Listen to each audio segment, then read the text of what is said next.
We usually think of darkness as, well, kind of scary, right? Like it's just this big, empty nothing. But what if I told you that the incredible, overwhelming darkness of the universe isn't an accident at all? What if it's actually a key part of the whole design? So that's the big question, isn't it? Why is the universe so dark? I mean, it seems like a simple question, but the answer, whoa, it's anything but. Just think about it. Tonight, if you go outside and look up, what do you see? Mostly darkness. But why? We're talking trillions of stars in trillions of galaxies. Shouldn't the entire sky just be on fire with light? Let's dig into why that's not the case and what all that darkness is really doing for us. The whole point of this explainer is to completely reframe how we see the cosmos. Because the idea here is that darkness isn't the enemy, it's actually a gift. Without it, we probably wouldn't be able to see much of anything at all. And even crazier, life itself might not even exist without it. That's a pretty powerful thought, right? Okay, so check out this quote. He made darkness his covering, his canopy around him. So the idea is that the darkness of space isn't just emptiness. It's a presence. It's like a deliberate covering, a canopy that allows for everything else to happen underneath. Let's see how that idea actually plays out, and we'll start right here in our own backyard. All right, Section 1, our protective night sky. And to kick things off, let's talk about our closest neighbor, our constant companion in the sky, the moon. It's the perfect place to start to see how this darkness as a gift idea really works. Okay, so the moon is an absolute powerhouse for us here on Earth. I mean, it's a total game changer. Its gravity, it literally locks our planet in place. It stops us from wobbling all over, which would cause just insane climate swings. And get this, it slowed our rotation down from a crazy fast few hours to the nice, stable 24-hour day we're used to. Plus, it drives the ocean tides. It's basically our planetary life support system. But here's the thing. For all the light it seems to give us on a clear night, the moon is surprisingly, well, dark. It only reflects about 7% of the sunlight that hits it. Just 7%. To put that into perspective for you, that's about as reflective as a piece of old, worn-out asphalt. Just look at this comparison.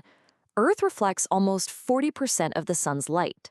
And some other moons out there, they're basically cosmic mirrors, reflecting up to 90%. But our moon, it's in this perfect sweet spot. It's big enough to keep our planet stable, but it's dark enough that it doesn't completely wash out the night sky. And that, right there, is absolutely crucial for discovery. There's this line, "You appointed the moon to mark the seasons." And that really fits, doesn't it? It's like it's perfectly calibrated. It's not too bright, it's not too dim. It's just right to support life and allow us to look past it into the deeper universe. Okay, so let's move on from the moon to our other neighbors and see how this pattern continues. Right, so our planetary companions are also arranged for darkness, but they also act as these amazing gravitational shields. Think about it. The planets are the next brightest things up there, but none of them are so bright that they block our view. That's because of how they're all arranged. You've got the gas giants, Jupiter and Saturn. They're huge, but they're far away, so their light isn't overwhelming. But their gravity? Oh, their gravity acts like a giant cosmic bodyguard, deflecting asteroids and comets away from us. And again, we see this theme of stability in the quote. He set the Earth on its foundations. It can never be moved. This idea of a stable, precise setup just keeps coming up, doesn't it? Our solar system really seems to be this perfect place where we're protected, but we can also see. It's this amazing balance. So what happens when we zoom out even further? Okay, Section 2, a galaxy made for seeing.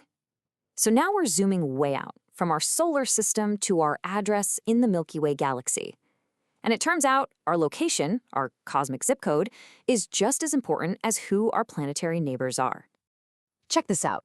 Our solar system is basically in the galactic suburbs. We're way out from the super bright, super chaotic downtown core of the galaxy. We're perfectly positioned between two of the Milky Way's big spiral arms, which gives us this amazing, clear window out into the rest of the universe. If we were anywhere near those bright spiral arms or the galactic center, our night sky would just be a permanent, blazing whiteout. We wouldn't see a thing.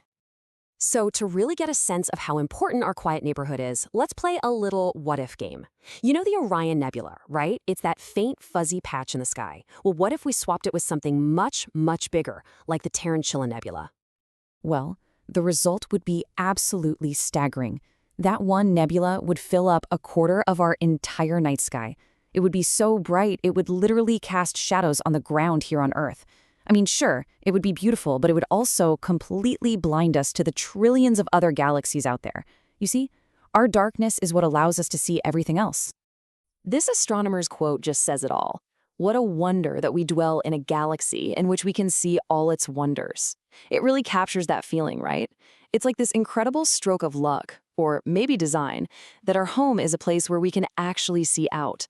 But believe it or not, the story of darkness is about to get even weirder. All right, Section 3, the unseen universe. So up until now, we've been talking about the darkness in the sky. But now we're diving into the really mind-bending part. The fact that most of the universe itself is fundamentally dark. It's invisible. Just look at this chart. Everything we can see. I'm talking every star, every galaxy, every planet, you, me, everything. It makes up less than 1% of the universe. It's actually just 0.27%. The overwhelming majority, we're talking 95%, is made of this mysterious stuff called dark matter and dark energy that we can't see at all. And this dark matter isn't just, floating around doing nothing. The best way to think about it is like a cosmic scaffold. It forms these huge invisible halos around galaxies. It's the unseen structure that lets galaxies like ours form in the first place and keeps them from just flying apart. So here's the key takeaway. This invisible majority is the foundation for everything. Without dark matter holding things together, you don't get stable galaxies. You don't get long-lived stars. You don't get safe planetary systems. This invisible darkness is literally the bedrock of our existence. And once again, it provides that quiet, stable stage that we need for discovery. And here's another connection from the source material, the verse, "He holds all things together." The idea is that this scientific reality we're discovering, this unseen force that provides the scaffolding for the entire cosmos, echoes this ancient text. It suggests that even the parts of the universe we can't see are being held in this precise, life-giving balance. Okay, last section, design for discovery. Let's tie all of these different threads together. We've seen how darkness works on the planetary scale, the galactic scale, and even the universal scale. So what's the big takeaway from this whole journey into the dark? This right here, this is the grand convergence, and it's pretty stunning. Look at this. On one side, you have all the conditions that are necessary for complex life to exist. On the other side, you have the conditions necessary for us to be able to see and understand the universe. And here's the punchline. They're the exact same conditions. The very same darkness that protects life is what makes discovery possible. Is that just an astonishing coincidence? Well, from the perspective of our source material, the answer is no. It's not a coincidence. It's summed up in this final quote. "The heavens declare the glory of God. The skies proclaim the work of his hands." The idea here is that this convergence points to intent. It suggests the universe wasn't just made for us to live in, but for us to be able to see and wonder about and ultimately understand. And that brings us to our final lingering question. If the universe really is this perfectly tuned place for both life and discovery, if it's this grand stage set for us to explore, then why is it also falling apart? Why does this incredibly intricate and beautifully designed cosmos also decay? That is a really good question, and it's one we're going to tackle in our next explainer.